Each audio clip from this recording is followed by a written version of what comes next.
নমস্কার বন্ধুরা, আপনাদের নিজস্ব channel yes you can do দিসে সুস্বাগতম। আজকে আমি যে চাকরির নোটিফিকেশনটা নিয়ে এসেছি, সেন্ট্রাল পলিউশন কন্ট্রোল বোর্ডের তরফ থেকে এই নোটিফিকেশনটা জারি হয়েছে। অনেকগুলো ভ্যাকেন্সি আছে। আপনারা ক্লাস 10 পাস করুন, আপনারা ক্লাস 12 পাস করুন, আপনারা গ্র্যাজুয়েশন করুন, অথবা আপনারা ইঞ্জিনিয়ারিং ডিগ্রি নিয়ে থাকুন। যে কোনো পোস্টের জন্যই আপনারা কিন্তু অ্যাপ্লাই করতে পারবেন। আপনাদের যে যেমন ডিগ্রি আছে সেই ডিগ্রি অনুযায়ী কিন্তু পোস্ট এখানে আছে। পুরো ভিডিওটি দেখবেন এবং দেখার পর আপনাদের যে যোগ্যতা আছে, এডুকেশনাল কোয়ালিফিকেশান যেটা আছে, সেই হিসাবে কিন্তু আপনারা অ্যাপ্লাই করে দেবেন। যদি প্রথম এসে থাকেন চ্যানেলে, তাহলে অবশ্যই চ্যানেলটিকে সাবস্ক্রাইব করে রাখবেন এবং যদি ভালো লাগে তাহলে লাইক বাটনটি প্রেস করে অবশ্যই কমেন্টও করবেন। তাহলে চলুন আমি আমার কম্পিউটার স্ক্রিনে নিয়ে যাই, কীভাবে অ্যাপ্লিকেশন করবেন পুরো ডিটেলস আপনাদের বলে দিই। দেখুন, বেরিয়েছে হচ্ছে আপনাদের এখানে পোস্টটা হচ্ছে সেন্ট্রাল পলিউশন কন্ট্রোল বোর্ড। এখান থেকে বেরিয়েছে ministry of environment, forest and climate change.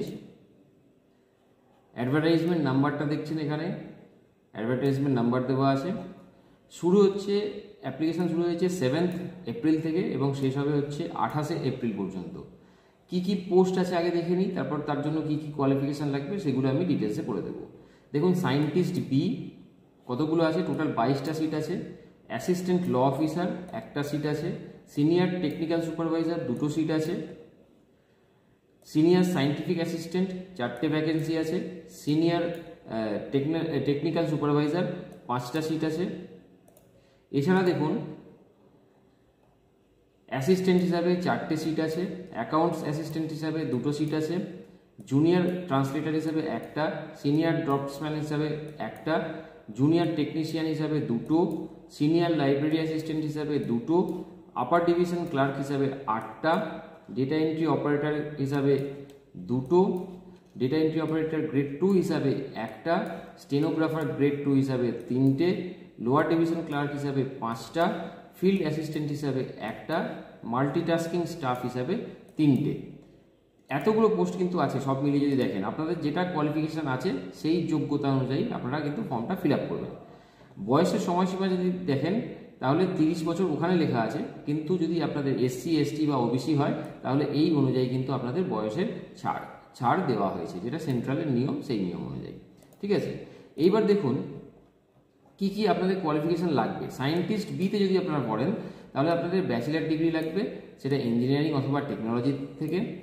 সেক্ষেত্রে আপনাদের এনভায়রনমেন্টাল ইঞ্জিনিয়ারিংয়ের উপর 4টে পোস্ট আছে, সিভিলের ক্ষেত্রে 3টে আছে, এছাড়া ইনস্ট্রুমেন্টেশনের ক্ষেত্রে 2টো, কেমিক্যালের ক্ষেত্রে একটা, মেকানিক্যালের ক্ষেত্রে একটা, আর্টিফিশিয়াল ইন্টেলিজেন্সের ক্ষেত্রে একটা, কম্পিউটার সায়েন্সের জন্য একটা, আর ইনফরমেশন টেকনোলজির জন্য একটা।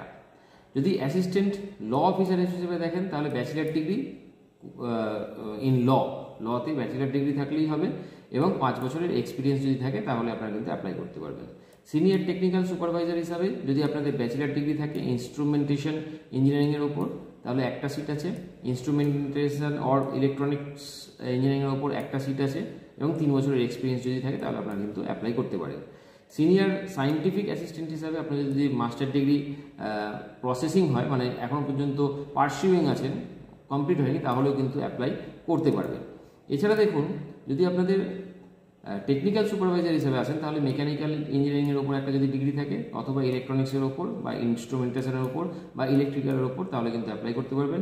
অ্যাসিস্ট্যান্ট হিসাবে যদি আপনাদের যে কোনো ব্যাচেলার ডিগ্রি থাকে, মানে BA BCom BSc BTech যাই থাক না কেন, আপনারা কিন্তু অ্যাপ্লাই করতে পারবেন।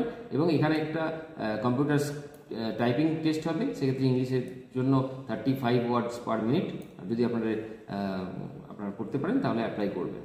অ্যাকাউন্টস অ্যাসিস্ট্যান্ট হিসাবে ব্যাচেলার ডিগ্রি কমার্সে BCom থাকলে আপনারা অ্যাপ্লাই করতে পারবেন।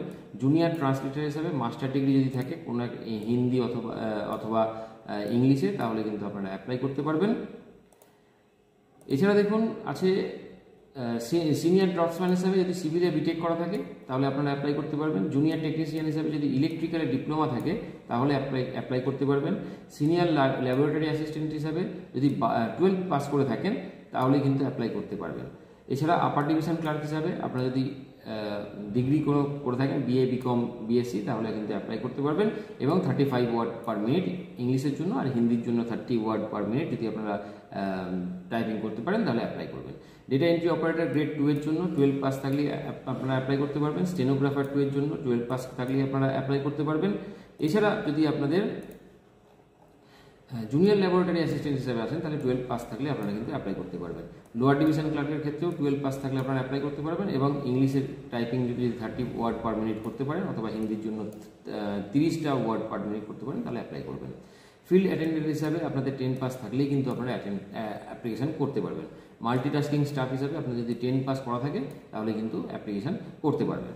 এবার অ্যাপ্লিকেশনটা যখন করবেন তখন কি কি ফিস লাগবে, এখানে দেখুন দু রকমের টেস্ট হবে, একটা 2 আওয়ার্সের এক্সাম হয়, একটা 1 আওয়ারের এক্সাম হয়। সেক্ষেত্রে যদি 2 আওয়ার্সের এক্সাম হয় তাহলে আপনাদের টোটাল 1000 রুপিস লাগবে, যেখানে 750 রুপিস হচ্ছে এক্সাম ফিস আর 250 হচ্ছে টেস্ট সেশন যেটা আছে তার জন্য।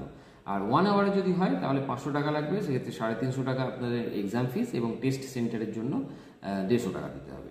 যারা SC ST বা OBC হয়ে আছেন বা PWD আছেন বা ওমেন ক্যান্ডিডেট আছেন তাদের জন্য কিন্তু কোনো রকম ফিস লাগছে না, শুধুমাত্র যে 250 টাকা বা 150 টাকা যেটা টেস্ট সেশনের জন্য আছে সেটা আপনাদের পেমেন্ট করতে হবে।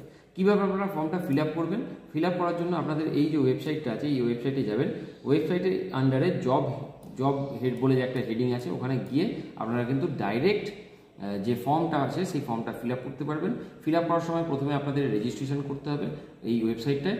রেজিস্ট্রেশন করার পর আপনাদের মোবাইল নাম্বার ইমেল আইডি দিয়ে রেজিস্ট্রেশন করবেন এবং তারপর লগ ইন করবেন সেই মোবাইল নাম্বারে বা ইমেল আইডিতে যে ওটিপি আসবে সেই ওটিপির মাধ্যমে। লগ ইন করার পর ডিটেলস যেটা হয় যেমন ফর্ম ফিল আপ হয় সেই রকম ফর্ম ফিল আপ হবে, সেই ফর্মটা ফিল আপ করে আপনারা সাবমিট করে দেবেন। কবে টেস্ট হবে সেগুলো কিন্তু আপনাদের ইমেল আইডিতে বা ফোন নাম্বারে ওরা যেমন ডেটটা ডিসাইড হবে সেই ডেট অনুযায়ী ওরা জানিয়ে দেবে। তাহলে কেমন লাগলো আজকে ভিডিওটি অবশ্যই কমেন্ট করতে ভুলবেন না। যদি প্রথমে এসে থাকেন চ্যানেলে তাহলে চ্যানেলটিকে সাবস্ক্রাইব করে রাখুন, কারণ এইরকম জব নোটিফিকেশন কিন্তু আমি প্রতিদিন নিয়ে আসি। ধন্যবাদ।